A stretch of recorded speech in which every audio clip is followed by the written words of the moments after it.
พระคุณความรักเทลงมาพระวิญญาณอาสาทุกดวงใจให้พระพรหลั่งไหลทำกลางพวกเราให้พระคุณความรักเทลงมาพระวิญญาณอาสาทุกดวงใจให้พระพรหลั่งไหลทำกลางพวกเรามองเพลง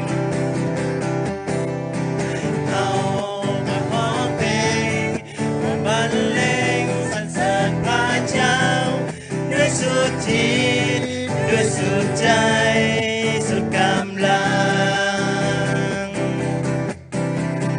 เอามาเต้นลำมาฟ้อนลำด้วยเพลงซื่นบานเพราะเฮาหาและขอบคุณองค์พระเจ้าให้พระคุณความรักเทลงมาพระวิญญาณอาสาทุกดวงใจให้พระพรหลั่งไหลทำกลางพวกเราให้พระคุณความรักเทลงมาพระวิญญาณอาสาทุกดวงใจให้พระพรหลั่งไหลทำกลางพวกเราให้พระพรหลั่งไหลทำกลางพวกเราให้พระพรหลั่งไหลทำกลางพวกเราแม่พี่น้องทุกมือถวายเกียรติแด่พระเจ้าฮาเลลูยา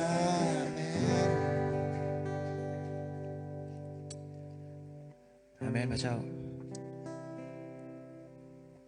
เมื่อพระลูกห้องเพลงสรรเสริญพระองค์นั้นพระเจ้าการทรงสถิตของพระองค์อยู่กับพวกลูกเมื่อพวกลูกได้ห้องถึงความหักของพระองค์นั้นพวกลูกสำนึกได้ในพระคุณของพระองค์เมื่อพวกลูกได้ห้องเพลงสรรเสริญพระองค์จิตใจของลูกเต็มไปด้วยความสุขพระเจ้าค่ะถึงแม้อาจจะมีหลายสิ่งหลายอย่างสิ่งโซให้อ้อมข้างพวกลูกแต่โดยพระเจ้านั้นพวกลูกสามารถสู้ได้ทุกสิ่งพระเจ้าโดยพวกเป็นกำลังของพวกลูกเองพระเจ้าแต่เป็นกำลังของพวกลูกเป็นเพียงมนุษย์ธรรมดาพระเจ้าจิตใจของพวกลูกนั้นห้องหาพระองค์ทุกวันพระเจ้าค่ะพอพวกลูกรู้ว่าเมื่อชีวิตพวกลูกอยู่ในพระองค์แล้วพวกลูกรู้สึกปลอดภัยพระเจ้า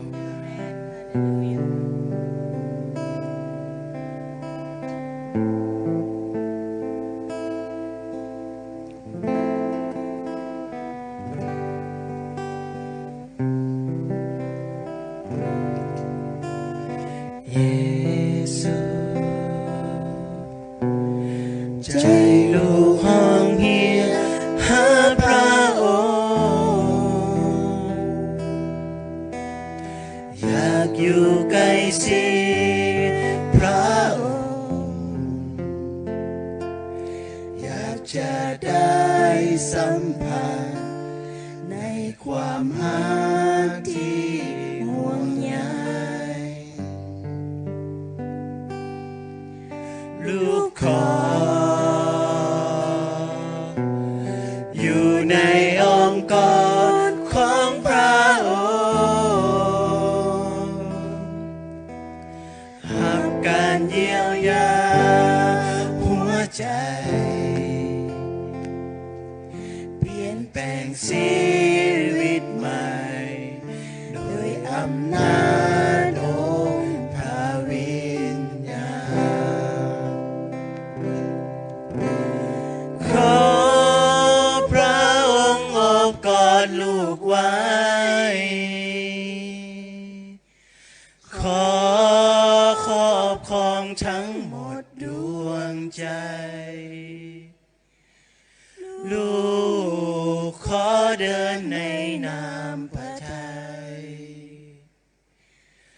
มอบถวายเกียรติแด่พระองค์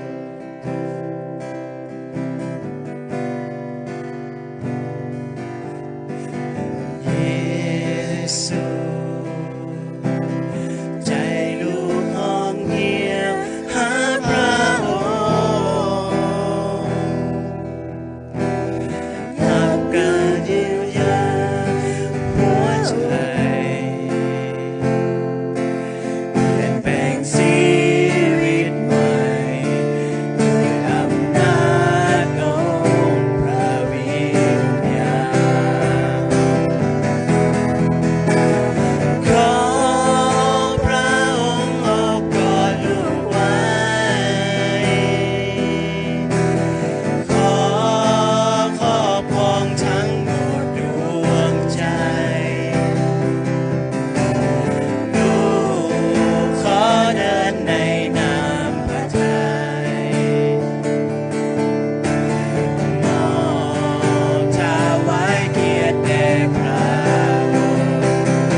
เจ้าพระลูกขอเดินในน้ำพระทัยของพระองค์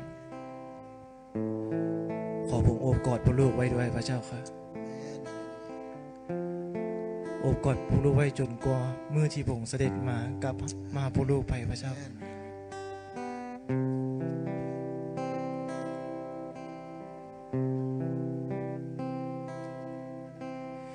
จนกว่าพระองค์จะเสด็จลงมาข้าพระองค์จะไปทางนี้ทางที่แก่ประตูข้า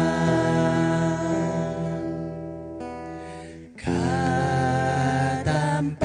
แบกไม้กางเขนทางสุดท้ายที่ข้าพระองค์ได้ไปข้าน้อยจะได้เห็นภาพบางพระองค์พระสิริพระองค์เจ้ายินดีต้อนรับข้าพระองค์จนกว่าพระองค์จะเสด็จลงมาข้าน้อยจะลุกขึ้นและตามพระองค์ไปเพื่อพระสิริพระองค์ทรงคุ้มครองข้าน้อยจะลุกขึ้นและห้องสรรเสริญพระเจ้าที่ข้าพระองค์อาเป็นพระผู้โปรดให้โลกโปพระเจ้าที่ข้าพระองค์อาจอมรักษาแห่งพระ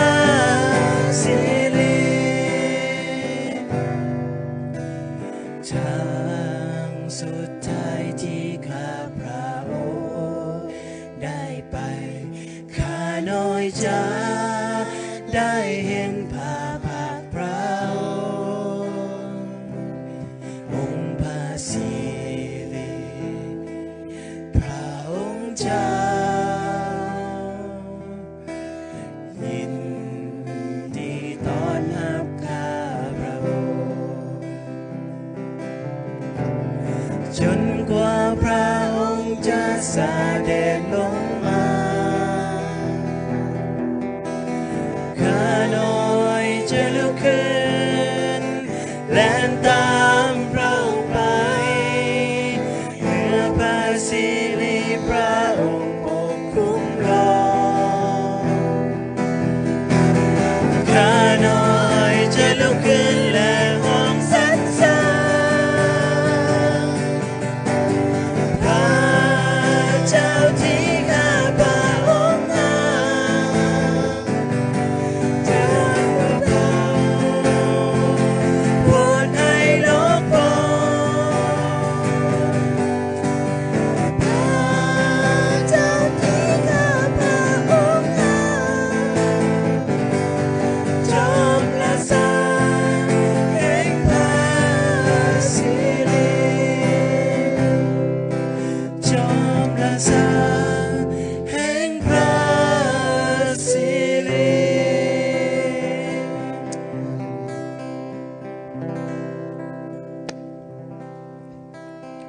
แม่แล้วพระเจ้าทางสุดท้ายที่พวกเราจะติดตามไปนั้นคือทางของพระองค์พระเจ้าค่ะพระเจ้าขอประเพลงที่พวกเราห้องไปนั้นเป็นที่ถวายแก่แด่พระองค์ด้วยในพระนามสิพระเยซูคริสต์เจ้า